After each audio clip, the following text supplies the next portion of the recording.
Misteri yang menyelimuti kasus penembakan polisi sedikit demi sedikit terkuak. Sepanjang hari Rabu kemarin, polisi melakukan gelar perkara, bahkan Kapolri menonaktifkan Karopaminal Divpropampori dan Kapolres Metro Jakarta Selatan. Kejanggalan pernyataan muncul saat polisi mengatakan bukti CCTV untuk mengungkap kasus ini ditemukan. Padahal CCTV itu telah diambil oleh polisi sebelumnya. Saat ini keluarga berharap autopsi ulang bisa menjadi jawaban atas kematian Brigadir J. Kita bahas sore ini bersama tim kuasa hukum Brigadir J, Nelson Simanjuntak. Bang Nelson, selamat sore. Sore. Terima kasih atas waktu Anda, Bang Nelson. Bang Nelson, apa saja yang kemarin ditunjukkan dalam gelar perkara dan dihadiri oleh tim kuasa hukum?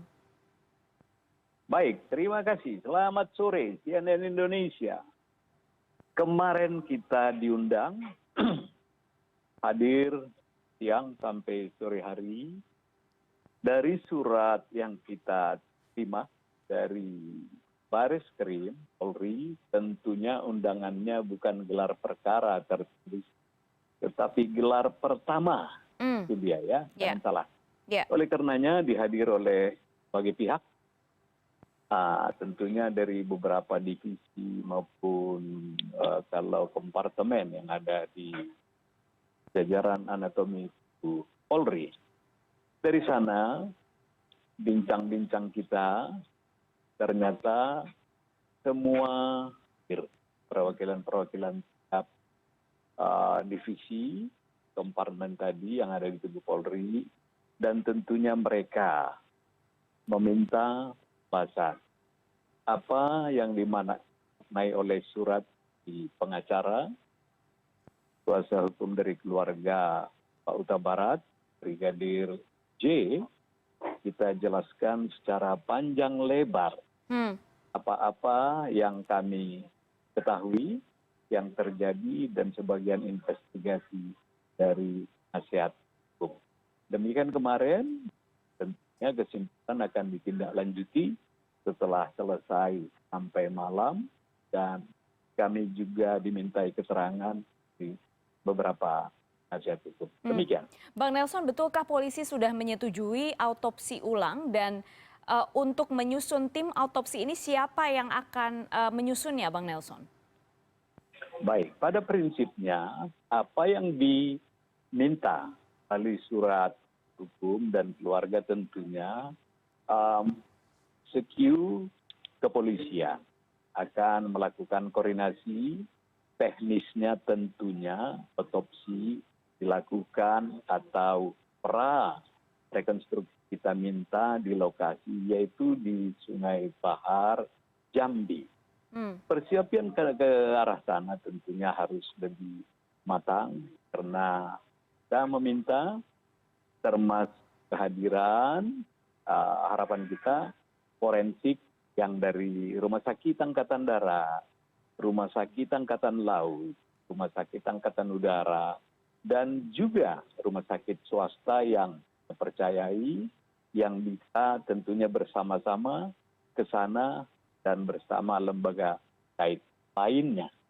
Dan itu sudah disetujui oleh polisi, maksudnya melibatkan forensik dari kedokteran TNI, sudah disetujui oleh polisi? Dari gelar pertama tersebut tentunya secara internal para pihak akan melakukan koordinasi, baik surat menyurat, akan menentukan waktu, termasuk nanti kehadiran dari kuasa hukum, apakah kami bersama-sama atau bagaimana. Secara internal kita serahkan kepada pihak kepolisian.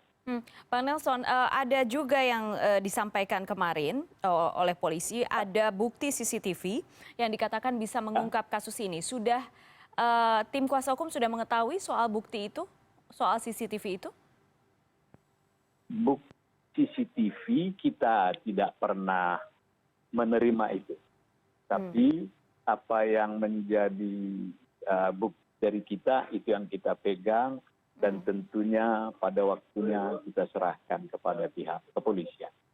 Pak Nelson, ada informasi juga, ada kabar bahwa saat ini memang Polri masih fokus untuk memeriksa atau menyelidik laporan dugaan pelecehan seksual yang pada saat itu memang dilaporkan oleh istri Kadif Propam.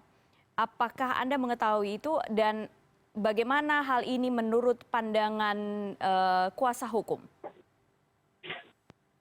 Hal tersebut bukan merupakan konten daripada kuasa hukum atau pengacara.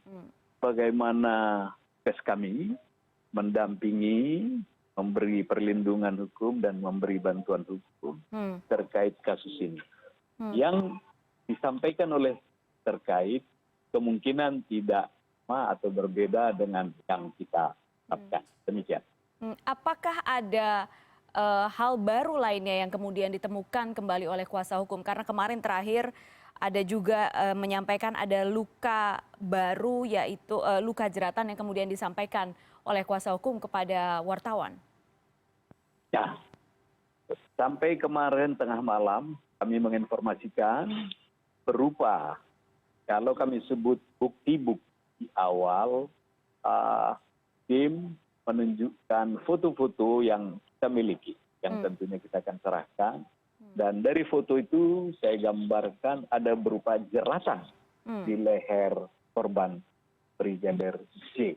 Inilah nanti yang akan kita tindak lanjuti, dan tentunya semakin kita memperhatikan foto-foto itu, semakin kita ingin polisian membuktikan bahwa apakah itu jeratan atau tidak.